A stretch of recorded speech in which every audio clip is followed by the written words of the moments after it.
You know, a wise man once told me that everything must come to an end.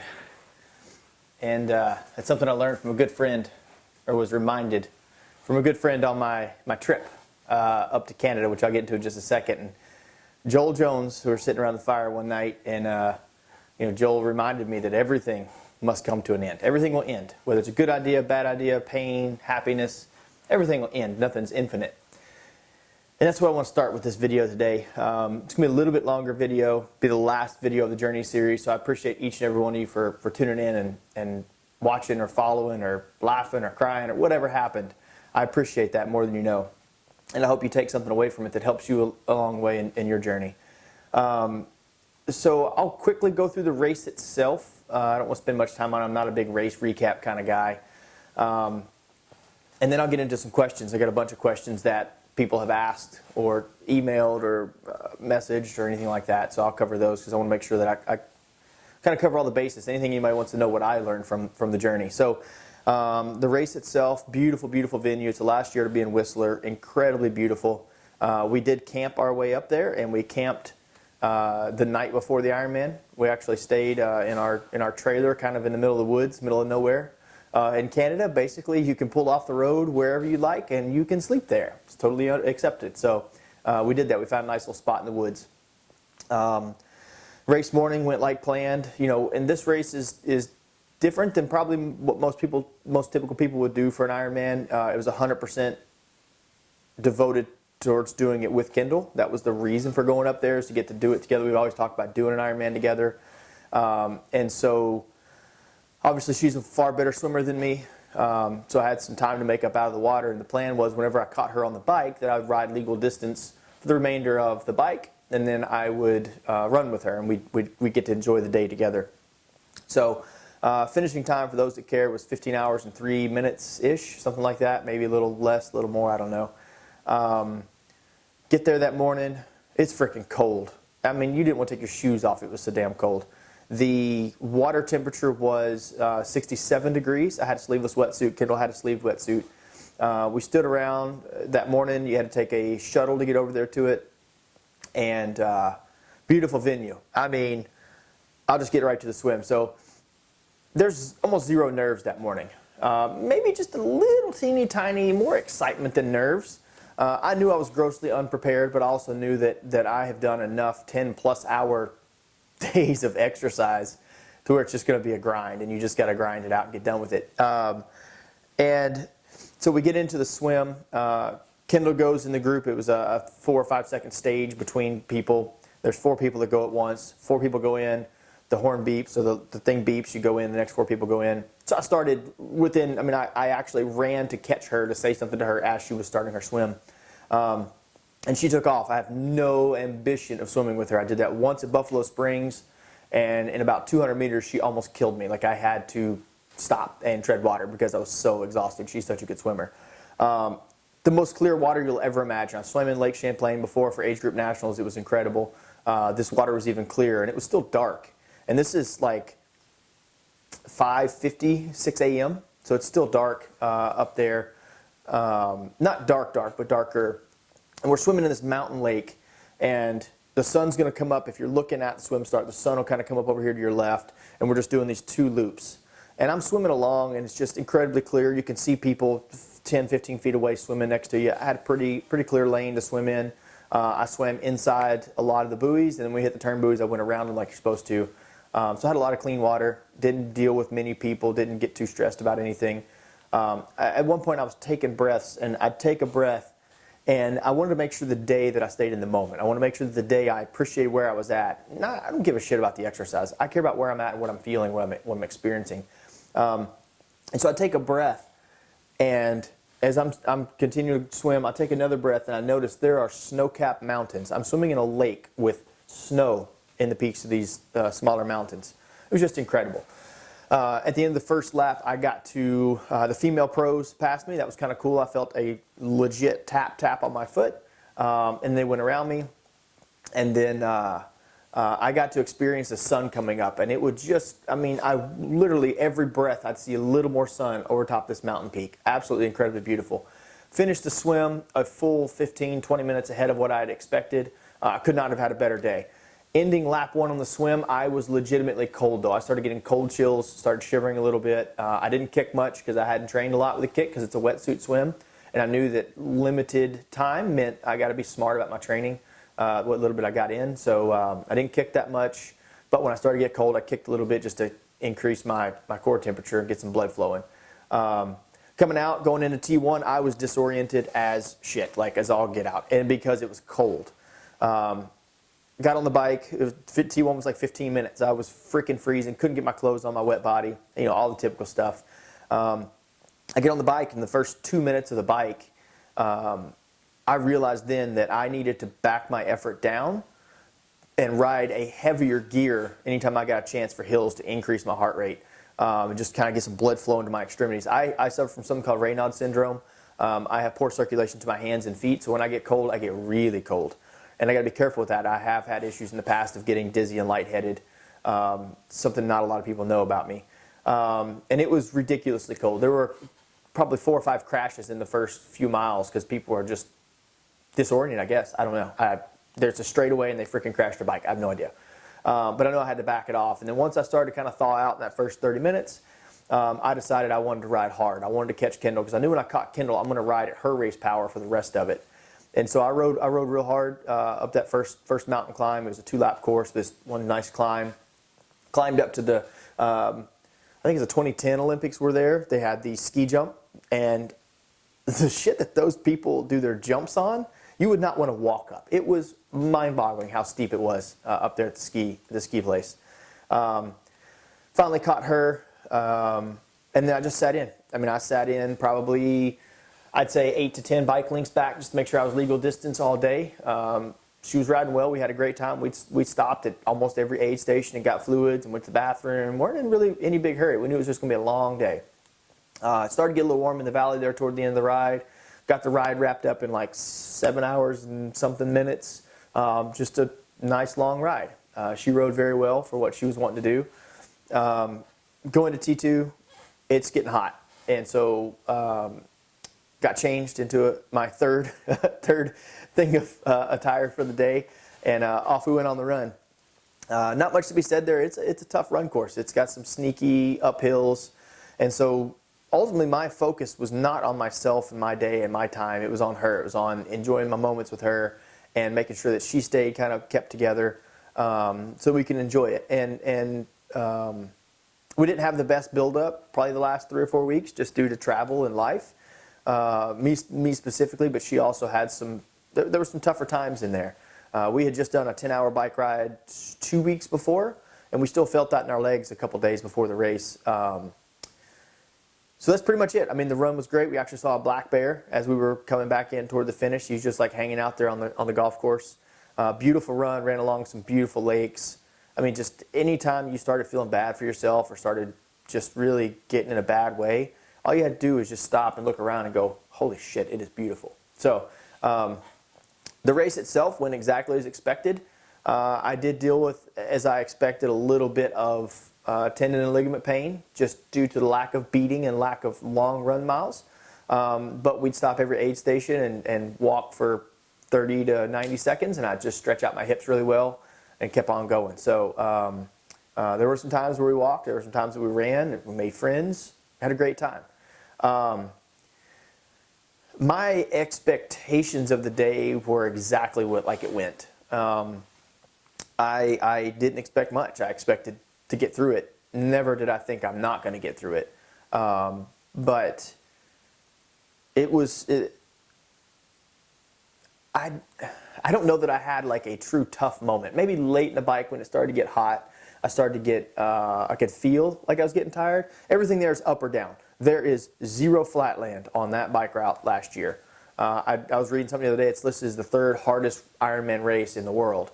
And it was fair, it was firm, and it was a lot of fun, So I'm not even going to recap the training because the training the last 3 or 4 weeks was just shit. It was just shit, and that's okay. Like I was okay with that. I didn't put any emphasis on it. I didn't stress about it. I didn't lose sleep over it. It is what it is. So I am, well, let me back up. So we left 2 weeks before the race, 2.5 weeks before the race, and started driving.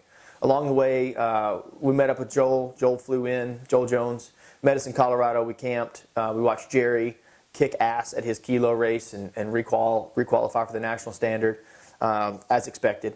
And then we left them and we drove on up into Canada. Our first time in Canada, my first time crossing a border in a vehicle. All they really cared about is, do you have illegal fruit and do you have any weapons? Outside of that, they didn't care about anything else, which was really interesting. But I'll get into a couple of the other details on that. But it was interesting because it was not your typical, got to get ready for the race, got to go this fast. It was a very freeing, relaxing experience. Like I said, there was no pent up anything race morning. Like, I wasn't scared, I wasn't worried, I wasn't stressed. I'm literally standing there going, I should probably be a little bit more freaking out than I am because I'm not ready for this. But in a sense I was. So that being said, race recap, I don't care about my results, I don't care about my time, I care about the fact that hopefully someone's watching this takes away from it and says, I can do something. Or they say, you know what, I've had a rough couple of weeks, but it's okay. I'm going to survive. It'll be fine. What I learned on this trip was my new thing is in 10 years, this shit doesn't matter. If you look at it from the right perspective. In 10 years, my race time doesn't matter. Or other things along the way that I encountered won't matter as much. You know, and in 10 years, you'll be a different person. So try to take heed with that, or I guess take solace with that rather. If you miss workouts, if you have a rough spell, if you get sick for a week, we kind of get this counter movement when we get sick or we get injured or we get fatigued and need a break. We get this, I haven't done anything, so I got to do all the things. It's like, no, you just get back into it and get flowing again and stay healthy and be happy and enjoy what you're doing to the highest level. So I'm getting some questions here. So my favorite part, because there's some really good ones. So Jerry's a very dear friend of mine. Jerry said, I'm super big on being focused. With all the things you had going on, how hard was it to get in that zone? And yeah, it was tough. I mean, my grandmother passed away. We were probably 2 weeks into the trip, and my father passed away while we were in Utah on the drive up. And it was hard. Training-wise, it was hard to get in the zone. I found I have never really loved swimming, but I found that, because normally my overactive brain is when I think is when I'm in the water, because there's no other senses really happening.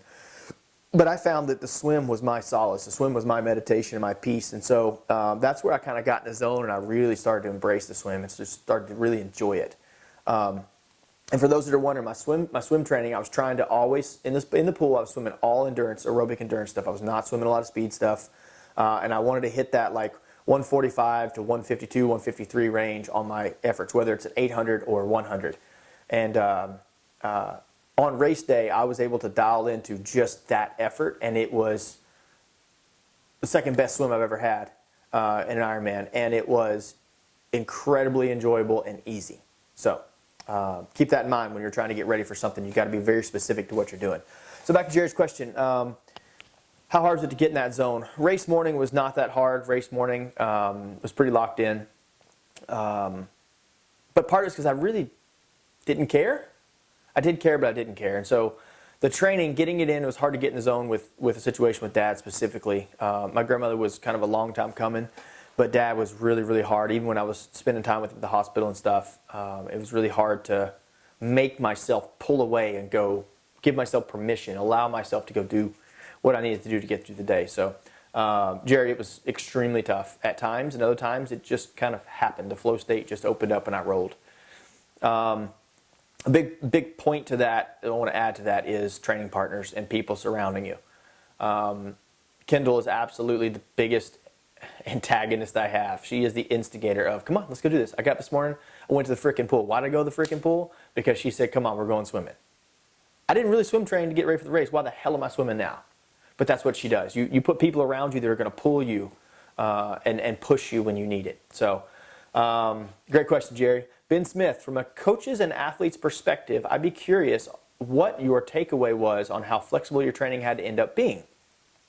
Ben says, when I see anything but green workouts in my week, it bothers me a lot, and I'm curious how the coach and athlete side of you dealt with those feelings and thoughts, and if you have different feelings from different perspectives. This is the unique part of what I've learned in this process is I can wear two hats at once. As a coach, I am let down by the training work that got put in. As an athlete, Ben, I've been doing this for quite some time. I don't look at Training Peaks the way a lot of people do. I don't look at Training Peaks and go, oh shit, I missed this, or oh shit, I missed that, or I need to move this here, or I got to stack all these workouts here. I don't stress over that because I know if I'm doing the best that I possibly can. And if I'm doing the best I possibly can and I just can't get something done, or life throws me a curveball like it did and I just don't get a body of work put in like I need, it's okay. It's all going to work out. It's all going to work out. You know, from an athlete perspective, I could have done more. I know I could have done more. From a coach perspective, I know for a fact I could have done more. But overall, I step away from it, and I'm thankful that I got to do what I did. And I think that had the situation not came up with Dad, had I not signed up for this race with Kendall, it would have been harder for me to work through my time with Dad, what limited time it was. And so I think for me, the exercise became kind of my drug of choice. And it wasn't very consistent, but when I did it, I enjoyed where I was at for that moment, and I didn't think about what was going on outside of there. Ben also says, also curious how you approached race day mentally, given all the challenges you faced, following what would have been an already incredible, difficult training cycle with the family issues you were working through as well. Yeah, I'm a very emotional guy, and I allowed myself on the day of the race to get upset. I mean, I cried in my goggles at one point because I was thinking, as I was swimming, I was thinking that, you know, Dad and I had a discussion in the last time I met with him, and he encouraged me to go do this race. He encouraged me to go travel. It didn't matter what happened to him. Go live life. And as I'm experiencing that, I thought about him several times that day, and it was because he wanted me to be where I was. So I wanted to make sure that for him, at least, I was where I was, mind, body, and soul. And so that was a very freeing day for me. It was a very, very therapeutic day for me to think about him and allow myself to get upset. I mean, I had tears in my eyes one time on the bike, and it wasn't because it was cold on the downhill. It was just because I was incredibly humbled that in our last conversation, he encouraged me to go live my life. So race day mentally, I knew that I had a bigger cause than my time. It was to make sure that I enjoyed the day because Dad told me to, and to be there for Kendall. And so when you have a reason that's other than yourself, you're going to always exceed what you normally would do if it were for yourself. Great question, Ben. That was a really, really good question. All right, Jesse Zavala. Jesse says, with everything going on in life, was there a moment when you didn't want to continue the journey? If so, how did you mentally push through and get in the right mindset to keep going? Oh, it's a tough one. Yes, there were times that I thought, what the fuck am I doing this for? Why am I doing this? You know, my dad's in the hospital. And in respect for Kendall, she even told me multiple times, we don't have to do this. We can still go and travel. We don't have to do the race. We can absolutely not do it. She especially mentioned that right after Dad had passed away while we were out, and I had a rough 3, 4, 5 days, and she told me we don't have to do it. We don't have to do it, and I just kept going back to that. I made a commitment, and I gave my word to many people that I was going to do it, and the only action that I think that you ever really regret is the one that you don't complete, and I was not okay with not doing it. I knew it was going to be tough, but I was not okay with it. So mentally pushed through just by reminding myself that there's not a fucking choice. You're doing it. Like, there's not an option. You just got to, whatever you want to say, you just got to get it done. And that's the way I approach a lot of things in life. So it's not unique to me, and I know that that's something that maybe isn't easy for everybody. That's the way I approach it. If I come up to a wall, sometimes your head can fit through the wall, and you can get to the other side. And the other times you got to be smarter and just go and open the freaking door. But, all right, Jesse says, Question number 2, I know a lot of people have routine, traditional things they do or eat to prepare and fuel up for a race day, especially the iron distance. How did being on the road have an effect on your fuel intake since you were basically camping from city to city? Yes, Jesse, we were literally camping from city to city. It's funny, I made several comments. I didn't have a nutrition strategy going to the race. I didn't have a plan. I didn't have something I tested. I've done this long enough to know what I like. But race day, I was trying all kinds of new shit because why not? That's not a strategy I want athletes to take, but it's me testing. And it didn't really change anything. I mean, the worst part of all of it was the 2 days before the race. Kendall and I just kind of chilled out. We didn't do any big hiking. We didn't do any crazy things. I mean, we freaking hiked 9 miles almost to base camp at Mount Rainier just 3 days before the race because we were living. We wanted to enjoy it, and that's another takeaway that I didn't mention earlier. So, people like their routine and like their tradition, but what if that is restricting you? What if that is keeping you, or what if that's adding to your stress of race week? Now I know it's important. You want to make sure you have good digestion and your GI tract's working properly and things like that, but I don't think it should be that big of a stress. And so I went into it with the whole, as I like to say, the bucket of fuck it attitude. It's like, whatever, well, I'll eat whatever, we'll do whatever. If it works, it works. If it doesn't, hey, I know. But like I said, I've done this long enough to know, generally speaking, what I can and can't do and get away with. My typical Oreos, those were money. I mean, those were freaking money on race day. I think we had Nutter Butters this time too. So freaking good. So Jesse, it didn't really change up too much because I don't stress over that too much. Like I said, I've done it long enough to know the corners I can cut and the things that work well for me. The biggest thing is to make sure I stay hydrated. That's absolute first and foremost. I did not eat a big meal the night before the race. I never do. I always eat a big meal about lunch or maybe a little bit before lunch, and then have something light that evening, always before a big Ironman or half Ironman race, or any type of long day of exercise. So I didn't change those, but I also didn't stress over what food I was actually getting. So great questions, buddy. Thank you. Blake Ray says, what is it like to do an Ironman without training? Asking for a friend. Well, if I got my way, I would turn this question around to Blake because he did Lake Placid, I think the day after my race, or maybe the day of my race. I'm a shitty coach, apparently. It's one of those 2 days. And it all runs together after 4 weeks of travel. But I don't know, Blake, what's it like to do an Ironman without training? Because that's basically what you did as well. No, it was interesting. The biggest thing that you have to remember is,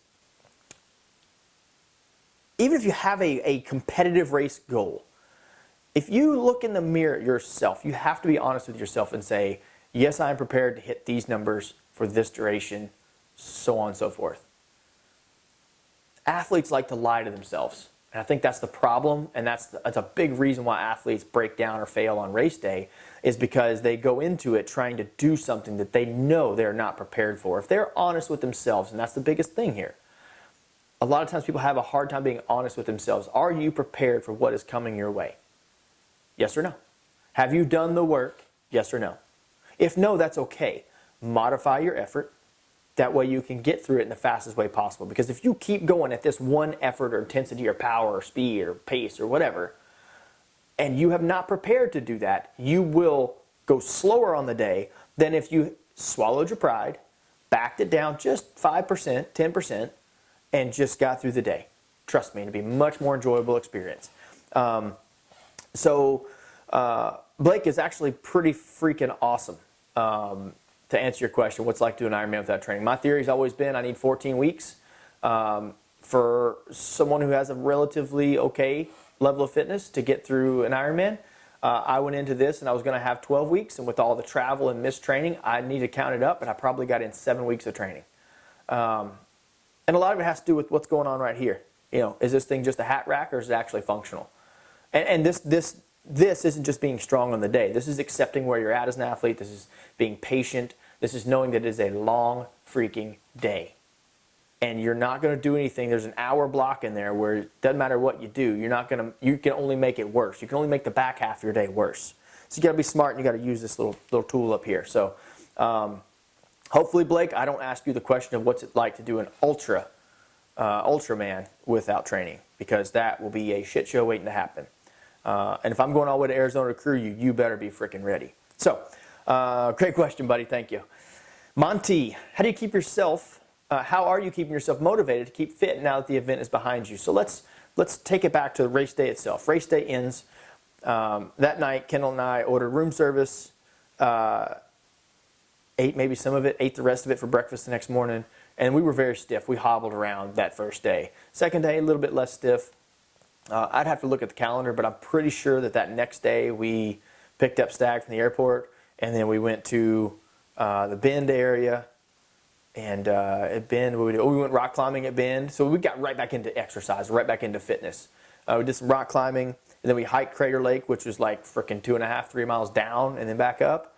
And thankfully, Jeremy Stagg is a non-competitive guy, so we did not basically hike, walk, race back up that climb, because that would have been miserable. He's an asshole. And then and it just went from there. So after that, I still had 2 more weeks on the road after that race. And so, I mean, we hiked the top of Mount Whitney, which is the highest highest mountain in the lower 48. That's about a 10-hour day, 10 hours of hiking. And then we rock climbed, we did Crater Lake. So we stayed active after that. You know, we hiked at Zion National Park. So we stayed active, Monty. So I think to answer your question, because it's a very unique situation that I've had, a very fortunate opportunity to spend this time traveling. I didn't care about what I did. I just did. If I wanted to go hike, I went and hiked. Sure, I was tired. I mean, Mount Whitney, it was a week after Ironman when we hiked Mount Whitney. And I could not, after about 13,000 feet, I could not keep my heart rate down. I've never dealt with altitude sickness, but I did that day. Nausea, dizziness, I had tunnel vision. I could have fallen asleep walking several times trying to summit this thing. And so what did I do? Well, instead of continuing to plow on because I'm a meathead, I backed my effort off. I told Stagg, hey, bro, go ahead. I'm just going to, as I call, turtle mode it up this hill, up this mountain.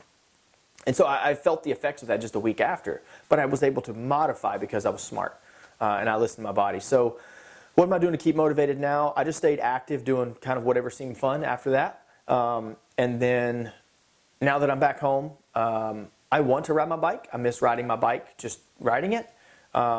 Kendall reminded me that at some point I said I want to swim for fitness because I really enjoy swimming.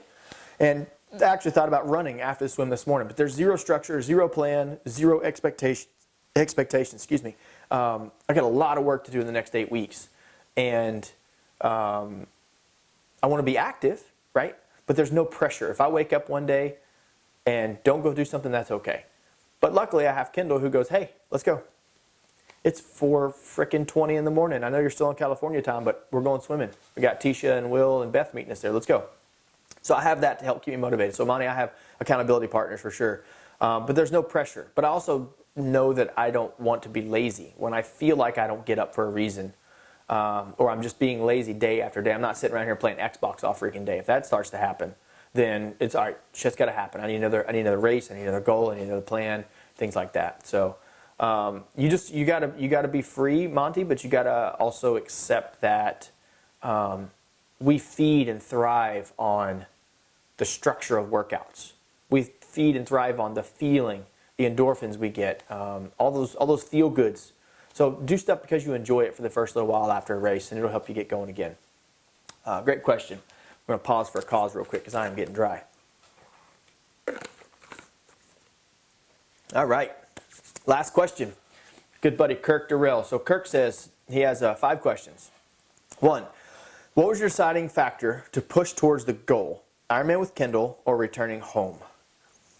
The deciding factor for me was the Ironman with Kendall. The Ironman with Kendall is something that we've talked about years ago.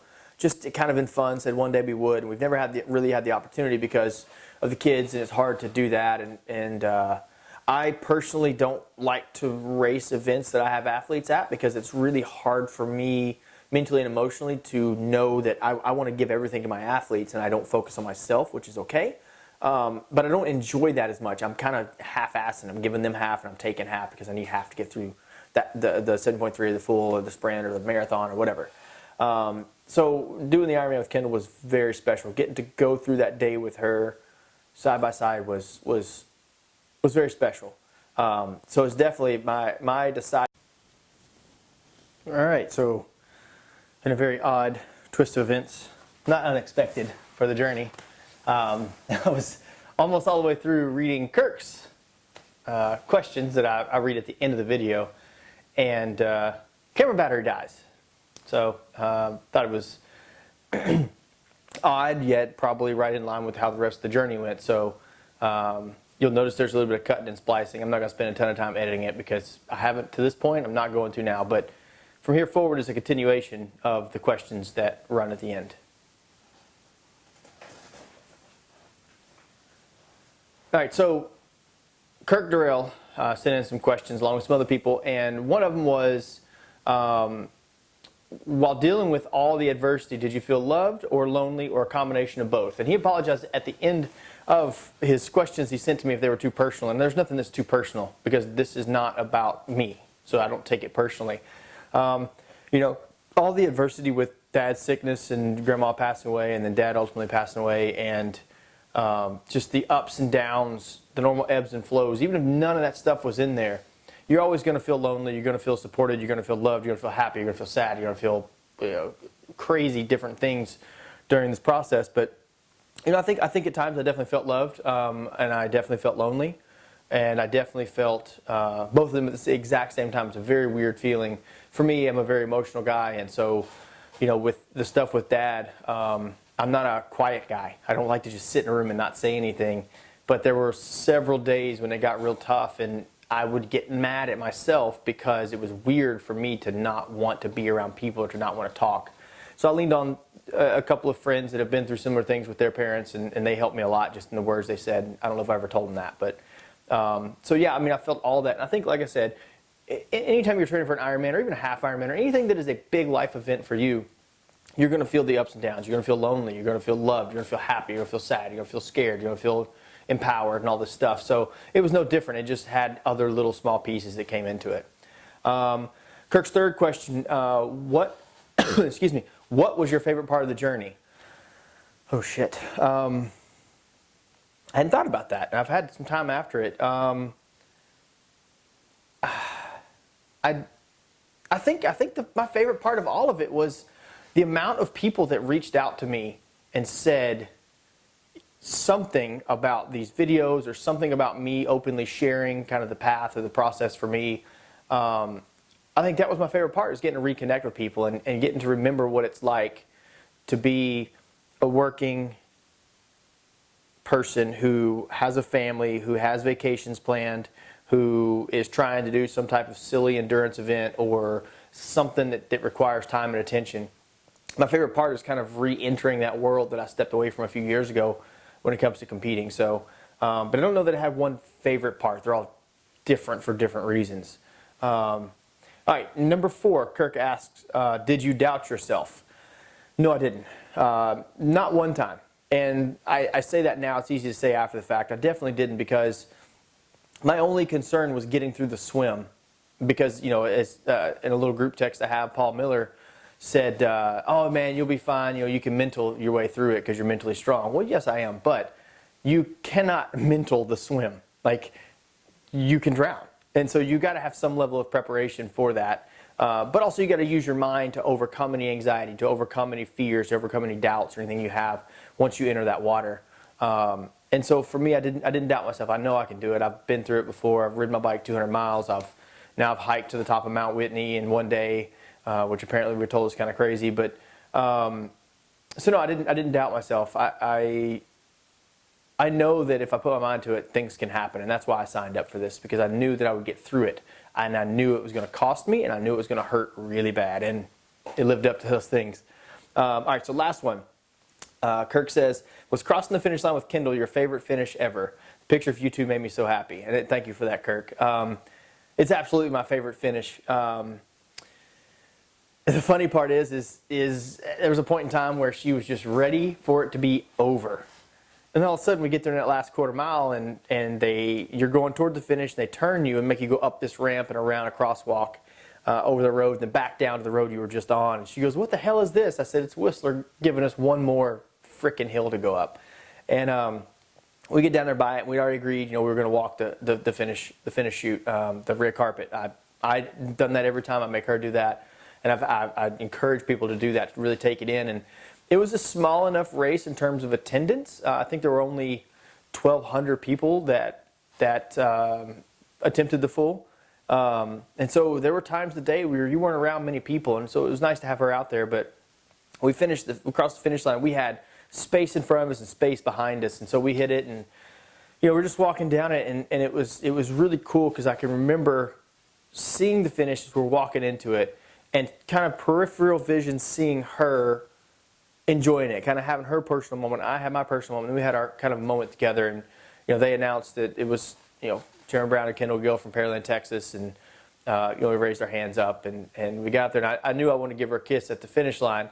And the funny part is if you look at the finish video, she's got her arm up like she's happy, and me, I'm trying to give her a kiss, and it's more like, no, let me just enjoy my moment. So it was kind of a fun little thing to joke about. But absolutely, anytime you can finish something that is trying and tough with someone you care about, or with someone that has helped you along the way, it absolutely makes it that much sweeter. So that's pretty much it. That's all the questions that I got, that I received, all the questions that I got. Anyway, it's the end of the journey, and part of me is sad because I've really enjoyed sharing this and having to kind of really think about it and really truly open myself up. But part of me is happy because everything, just like I started this with, and just like Joel taught me, everything has to end. Whether it's pain you're going through, whether it's a race you're going to do, everything has to end. And something new will begin from this. I don't know what it is yet. Sure, it'll be something stupid. But everything has to begin somewhere. Something has to end to allow something else to be created. So for me, I am extremely grateful for each of you all that have tuned into this, that have supported, that have sent kind words about my father, and even people that didn't say anything. I know who has my back, and the Mindray family is incredibly powerful as one whole unit that they operate as a lot, and I really hope that something you heard or learned or saw in this video series didn't make you think differently about me. I wanted to make you think differently about you. Whether it's I can do it, I can be better at it, make sure you're having fun with it. I want it to be about you. What can you take from this and me sharing openly and apply that to you to make you ultimately happier, better, faster, smarter, whatever you want to be. So that being said, I'm going to wrap this video up. I love each and every one of you guys that tuned into this. I seriously am extremely humbled that people actually took time to watch this stuff. And I know this is going to be a longer one, but I appreciate all of you all, and I'll see you on a journey out there somewhere down the road.